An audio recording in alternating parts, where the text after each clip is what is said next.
संविधान के इस एमसीक्यूज़ में मैं आपको पेपर सॉल्व कराऊंगा। ये लगभग 75 प्रश्न होगा। आप इसको सॉल्व करके अपना परख करेंगे कि आपने कितना सही किया। आइए शुरू करते हैं। पहला प्रश्न है कि भारतीय संविधान को पूर्ण रूप से किसके द्वारा हस्तलिखित किया गया? किसके द्वारा हस्तलिखित किया गया आप बताइए। भीमराव अम्बेडकर, प्रेम बिहारी नारायण रायजादा, राजेंद्र प्रसाद या मनोहर सिन्हा? कौन है आंसर सही? ये आंसर है प्रेम बिहारी नारायण रायजादा। इनकी राइटिंग बहुत अच्छी थी दोस्तों। असल में हमारा संविधान जो है जैसा आप हम समझते हैं वैसा है नहीं। हमारा संविधान एक तरफ लिखा गया है, एक तरफ चित्रकारी हुई है। तो ये लिखने वाला काम किया था कौन? प्रेम बिहारी नारायण रायजादा। अगला प्रश्न देखते हैं। अगला प्रश्न है कि संविधान के पन्नों पर चित्रकारी का कार्य जबलपुर के किस प्रसिद्ध चित्रकार द्वारा किया गया? यानी संविधान पन्नों पर चित्रकारी किसने किया? आप देख लीजिए, ऑप्शन है। जी हाँ, इसका ऑप्शन है बिओहर राम मनोहर सिन्हा। इन्होंने संविधान के पन्नों पर चित्रकारी की थी। आइए अगला प्रश्न देखते हैं। भारतीय संविधान की मूल प्रति को वर्तमान में कहाँ सुरक्षित रखा गया है? तो कहाँ सुरक्षित रखा गया है आप देख लीजिए, ऑप्शन कौन सा सही है? जी हाँ, भारतीय संसद की लाइब्रेरी में हीलियम में रखा गया है। भारतीय संसद की लाइब्रेरी में भारतीय संविधान का मूल प्रति आज भी रखा हुआ है। आइए अगला प्रश्न देखते हैं।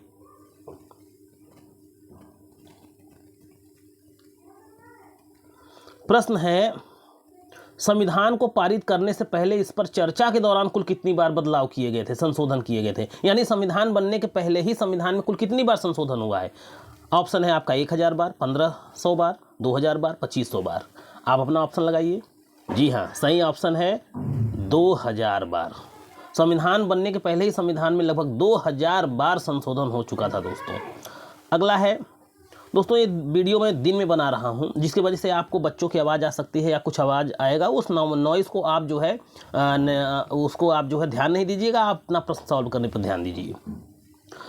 आइए अगला प्रश्न जो है वो है दस्तावेज के अनुसार संविधान बनने के बाद से अब तक इसमें लगभग कितनी बार संशोधन हुआ है? यानी संविधान बनने के बाद से अब तक कितनी बार संशोधन हुआ है? 100 बार, 106 बार, 112 बार, 120 बार।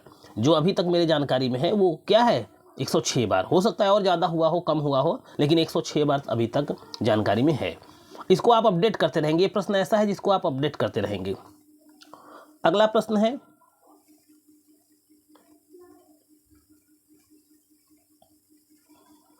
संविधान पारित होने के बाद इस पर हस्ताक्षर करने वाले कुल कितने लोगों ने हस्ताक्षर किया था? 284 लोगों ने हस्ताक्षर किया था। इन 284 में से महिलाएं कितनी थी? कितनी थी महिलाएं? ऑप्शन आप देख लीजिए, 9, 12, 15, 20। जी हाँ, ऑप्शन सही है 15। कितनी महिलाओं ने हस्ताक्षर किया था? 15 महिलाओं ने। अगला ऑप्शन देखिए। अगला क्वेश्चन देखिए दोस्तों। प्रश्न है संविधान बनाने के लिए संविधान सभा की प्रथम बैठक कब आयोजित की गई थी? ये रट्टा मार क्वेश्चन है, सबको याद होगा, इसमें ऑप्शन देने की जरूरत नहीं है। 9 दिसंबर 1946। अगला प्रश्न, आपको प्रश्न जब मैं पढ़ूं दोस्तों तो आपको तुरंत उसका ऑप्शन मुंह पर दे देना है। ऑप्शन में वो है कि नहीं है देखते रहिए, लेकिन तुरंत ऑप्शन मुंह से निकलना चाहिए आपके। अगला प्रश्न है संविधान सभा के सबसे बुजुर्ग सदस्य कौन थे? संविधान सभा के सबसे बुजुर्ग सदस्य कौन थे? ये हैं डॉक्टर सच्चिदानंद सिन्हा।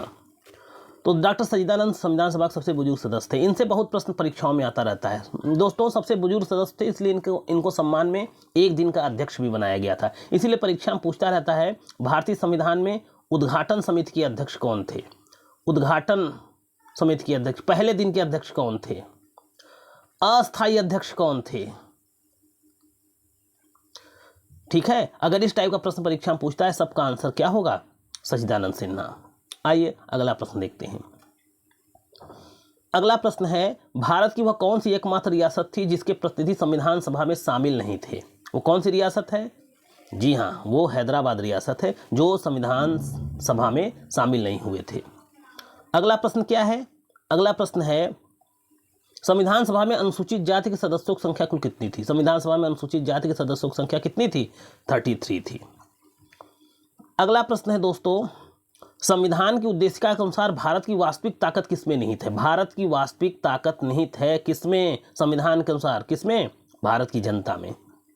भारत की जनता में। क्यों? क्योंकि संविधान की उद्देशिका में लिखा है हम भारत के लोग, इस तरीके से शुरुआत है, और हम भारत के लोग। और आपको संविधान की उद्देशिका पूरा याद होनी चाहिए। तो हम भारत के लोग इसमें लिखा हुआ है, इससे लगता है कि भारत लोग मिल करके संविधान बना रहे हैं।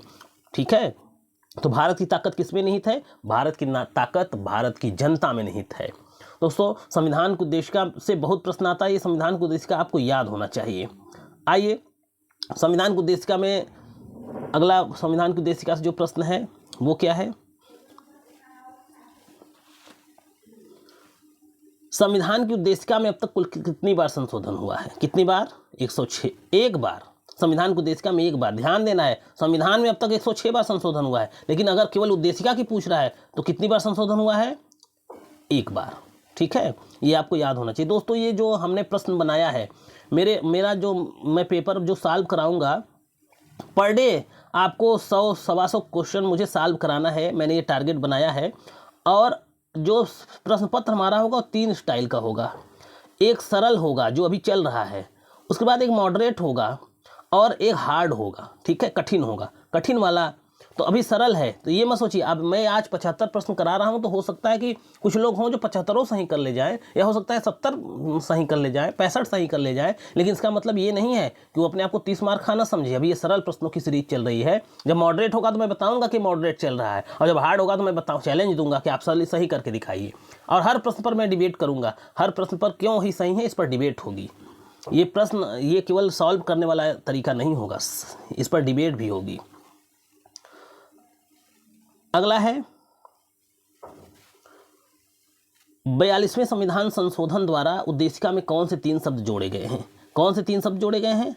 याद कर लीजिए। समाजवादी, पथनिरपेक्ष, अखंडता 42वें संविधान संशोधन द्वारा जोड़ा गया है। अब आपको ध्यान देना है, आपको उद्देशिका याद होनी चाहिए। मैंने बताया कि उद्देशिका में लिखा है हम भारत के लोग, एक प्रश्न तो यहाँ से आ गया।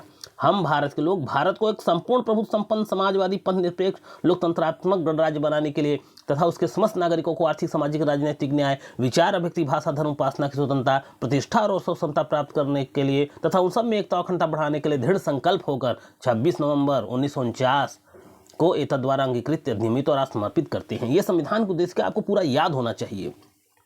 इससे प्रश्न आता है, और ये खासकर जब ये मिलाने वाला आता है, इसका सीरीज लगाने के लिए आता है, तो बहुत मुश्किल हो जाता है। उस समय कई बार पढ़े रहेंगे लेकिन आप कंफ्यूज हो जाएंगे। इसलिए आपको संविधान की उद्देशिका याद होनी चाहिए, उसका सीरीज याद होना चाहिए।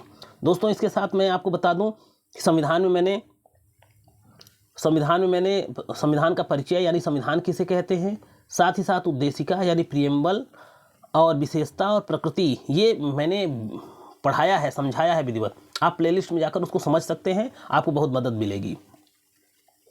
अगला प्रश्न है, भारतीय संविधान की प्रस्तावना की भाषा किस देश के संविधान से ली गई है? प्रस्तावना की भाषा किस देश के संविधान से ली गई है? तो ये कहां से ली गई है? ऑस्ट्रेलिया से ली गई है।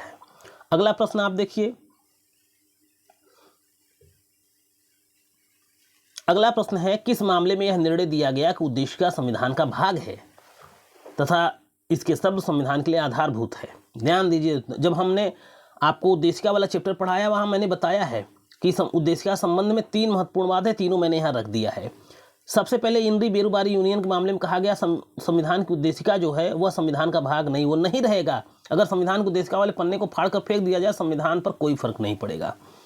लेकिन बाद बहुत हल्ला हुआ कि सुप्रीम कोर्ट ऐसा कैसे कह सकता है, हमारे संविधान सभा ने उसको रखा है, सुप्रीम कोर्ट ऐसी भाषा कैसे बोल सकता है। एसआर बम्बई वर्सेस भारत संघ के मामले में पहली बार सुप्रीम कोर्ट ने स्वीकार किया कि उद्देशिका संविधान का भाग है, और केशवानंद भारती ने तो कह दिया उद्देशिका संविधान का भाग है, और उद्देशिका के जो शब्द है संविधान के लिए आधारभूत है, उसी पूरा संविधान टिका हुआ है। इसी को कहते हैं आधारभूत ढांचे का सिद्धांत। किस मामले में कहा गया? केशवानंद भारती वर्सेस भारत संघ के मामले में। अगला देखिए प्रश्न, ये आंसर है। छोटे छोटे प्रश्नों की सीरीज के बाद मैंने आंसर भी दे दिया है, जिससे कि सुविधा हो आपको देखने में। अगला प्रश्न है, भारतीय संविधान में संसदीय शासन प्रणाली, एकल नागरिकता और विधि का शासन किस देश के संविधान से लिया गया है? देखिए, अब आपको कुछ बातें ध्यान में रखनी है। ये आंसर आपको हो सकता है याद हो या इसमें भी आप कंफ्यूज हो जाए। ध्यान दीजिए, पूरी दुनिया में हमने अच्छी चीज़ों को, पूरी दुनिया में जहाँ जहाँ जो चीज़ें अच्छी थी हमने उसको अपने संविधान में स्वीकार किया है। हालांकि इसके लिए कुछ लोग आलोचना भी करते हैं, कहते हैं, जैसे आवर जेनिंग्स वगैरह हैं, प्रोफेसर हियर हैं, ये सब कहते हैं भारतीय संविधान उधार का बस्ता है, यहाँ वहाँ सामान लिया रख लिया अपने बस्ते में और ढोकर लेकर चल दिए। लेकिन ये जो आलोचक हैं इन्होंने संविधान को, हमारे देश की मंशा को पढ़ा नहीं है, समझा नहीं है। अरे भाई, हम कह रहे हैं अगल बगल के अच्छे बाज़ारों से जो सामान मिलते हैं हम अपने घर को लाके सजा दें, इसमें बुराई क्या है? हमने ठीक वही नहीं स्वीकार किया है, हमने उसमें भी संशोधन करके अपने देश की परिस्थितियों के अनुसार उसको स्वीकार किया है। तो आइए देखते हैं कि आखिरकार अगर आपसे संसद से जुड़ा हुआ कोई भी बात पूछ ले, पूरी दुनिया में संसदीय प्रणाली अगर कहीं की अच्छी है तो वो कहाँ की है? इंग्लैंड की है। इंग्लैंड हो सकता है ऑप्शन में, ब्रिटेन हो सकता है ऑप्शन में, यूके हो सकता है ऑप्शन में, कुछ भी हो सकता है। तो संसदीय प्रणाली इंग्लैंड की सबसे अच्छी है। आपको वहाँ प्रश्न सॉल्व करना है। अगला है, अगर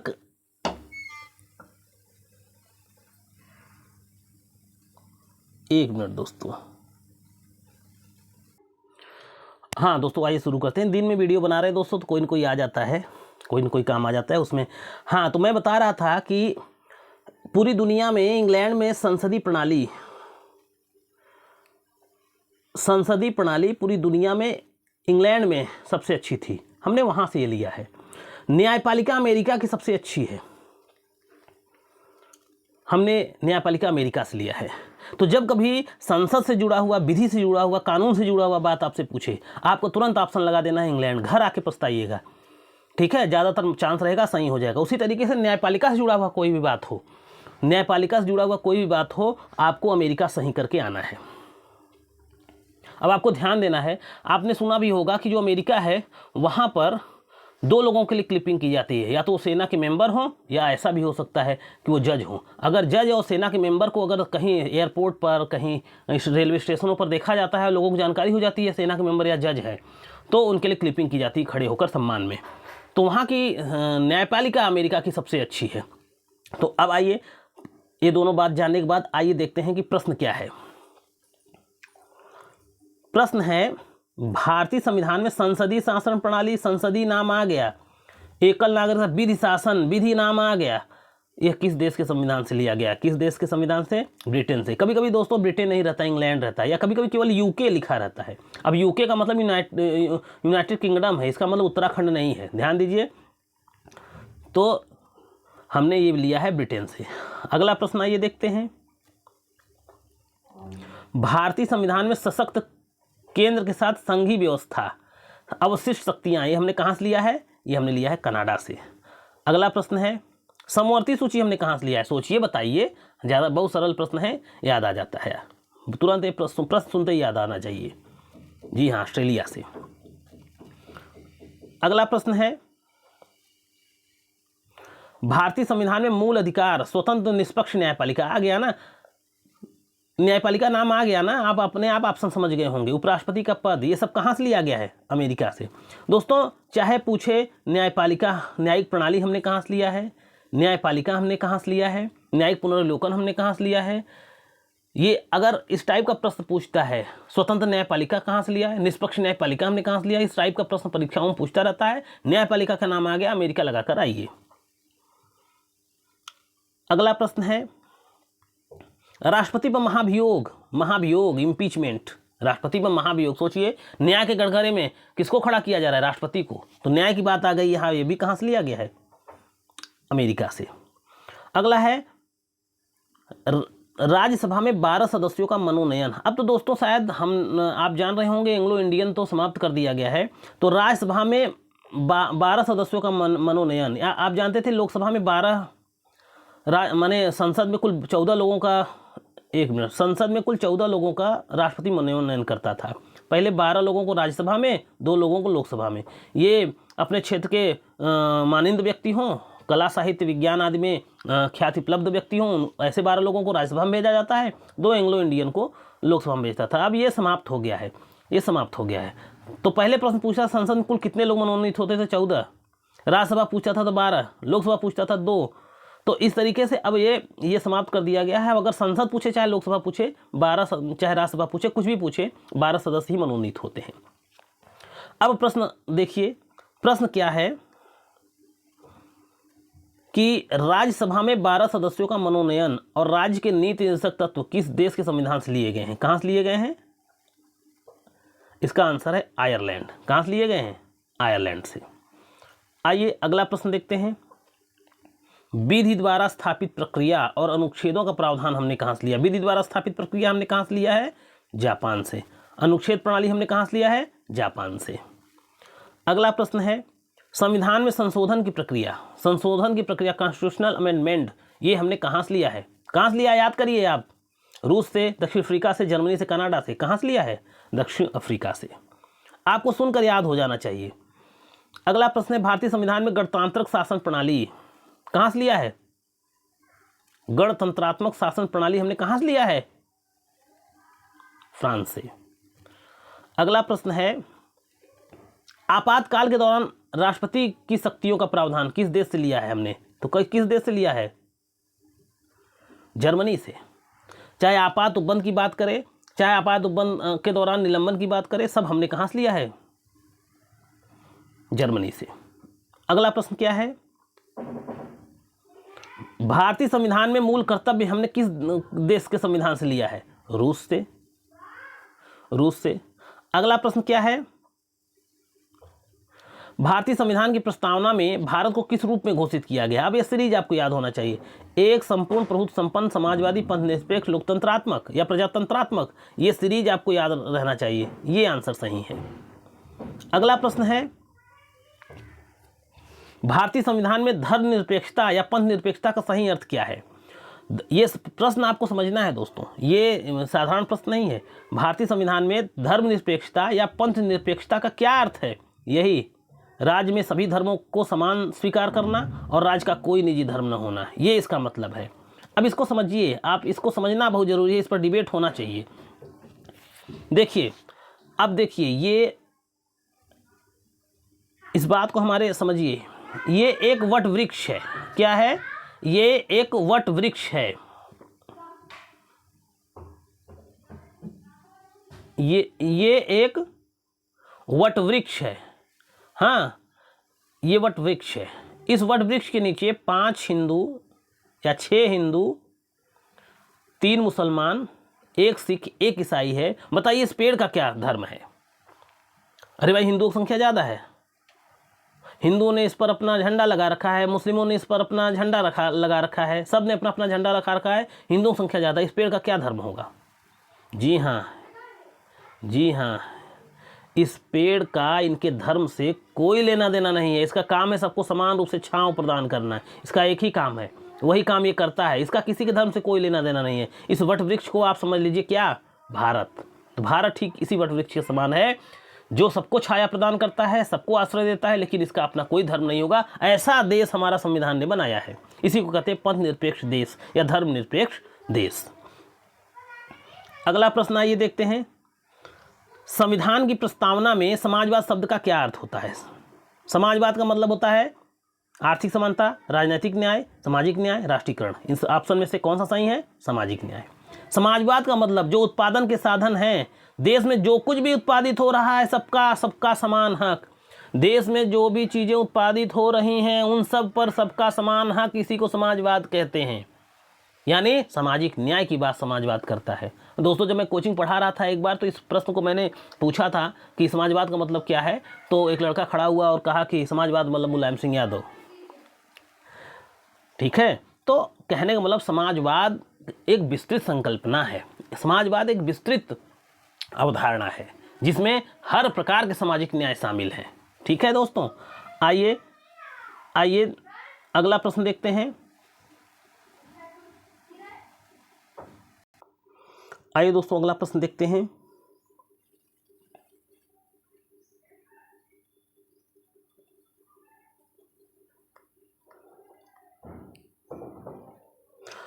अगला प्रश्न है, भारतीय संविधान की प्रस्तावना में हमारे देश का नाम क्या उल्लिखित किया गया है? देखिए, ये है हमारे देश का नाम उल्लिखित किया गया है। ये जी नहीं, गलत ऑप्शन है। ये है भारत और इंडिया, भारत और इंडिया हमारे देश के संविधान में भारत का नाम लिखित किया गया। हिंदी में भारत है, अंग्रेजी में इंडिया है। ठीक है दोस्तों, अब आगे देखते हैं। अच्छा, ध्यान देना है दोस्तों, जब हम आपको जियोग्राफी पढ़ाएंगे तो वहाँ भारत के कई नाम हैं। भारत का नाम आर्यावर्त कब पड़ा, भारत नाम इंडिया किसने रखा, भारत नाम भारत किसने कहा, भारत का नाम जम्मू द्वीपीय कब पड़ा, ये सब के बारे में हम वहाँ इतिहास पढ़ेंगे। अभी आप ये जान लीजिए भारतीय संविधान में भारत का 2 नाम है, भारत और इंडिया दोनों है। ठीक है, अंग्रेजी में इंडिया और हिंदी में भारत। अगला प्रश्न देख लेते हैं। भारतीय संविधान पूर्ण रूप से कब बनकर तैयार हुआ? ये तो उद्देशिका में ही है लिख करके, 26 नवंबर 1949। अगला प्रश्न है, भारतीय संविधान पूर्ण रूप से कब लागू हुआ? 26 जनवरी 1950। ये 26 जनवरी और 26 नवंबर, ये आपको डेट याद रहना चाहिए। एक है संविधान दिवस, एक है गणतंत्र दिवस। एक दिन संविधान लागू हुआ, एक दिन संविधान बनकर तैयार हुआ, एक दिन संविधान लागू हुआ। और 1949 और 50 भी याद होना चाहिए। 1949 और 1950 इस वर्ष संविधान हमारा बनकर तैयार हुआ, इस वर्ष हमारा संविधान लागू हुआ। ठीक है, ये आपको कुछ बातें याद होनी चाहिए। अगला देखते हैं दोस्तों।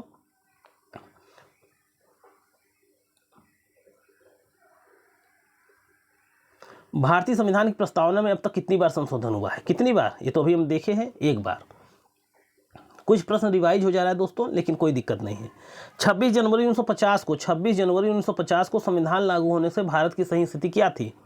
तो दोस्तों आप जानते हैं 1976 में 42वें संविधान संशोधन द्वारा संविधान की उद्देशिका में 3 शब्द जोड़ दिए गए, समाजवादी, पथनिरपेक्ष और अखंडता। ये तीनों शब्द हटा दीजिए तो हम भारत के लोग भारत को संपूर्ण प्रभुत्व संपन्न, समाजवादी हटा दीजिए, पथनिरपेक्ष हटा दीजिए, लोकतंत्रात्मक हटा दीजिए, यानी ये ऑप्शन नहीं है। संपूर्ण प्रभुत्व संपन्न, समाजवादी, ये भी ऑप्शन नहीं है। इसका मतलब ऑप्शन कौन सा है? इसका मतलब ऑप्शन ये है, माफ़ करिएगा दोस्तों, ये ऑप्शन ये है, संपूर्ण प्रभुत्व संपन्न, लोकतंत्रात्मक। दोस्तों मैं इसको ऐप से पढ़ाता हूँ, स्क्रीन वाले ऐप से, जिसकी वजह से कुछ असुविधा होती है। आप अपने पढ़ाई पर ध्यान देंगे। एक समय आएगा मैं डिजिटल बोर्ड में पढ़ाऊंगा दोस्तों, घबराइएगा नहीं। अगला प्रश्न है, 42वें संविधान संशोधन द्वारा प्रस्तावना में बाद में कौन से शब्द जोड़े गए हैं? तो समाजवादी, पथनिरपेक्ष, इन ऑप्शन में ये ऑप्शन सही है। ठीक है दोस्तों, आज 35 प्रश्न, इसके बाद अगला प्रश्न 75 प्रश्न का है, 2 वीडियो में बनेगा। मिला जुला के सारे सब टॉपिक का मैं वीडियो बनाऊंगा, MCQs दूंगा आपको। और खासियत ये होगी सरल, मॉडरेट और हार्ड। इन 35 में आपने कितना सही किया ये कमेंट करके ज़रूर बताइएगा। अगर वीडियो पसंद आया हो तो सब्सक्राइब जरूर कर लीजिएगा, ऐसा वीडियो आपको मिलता रहेगा।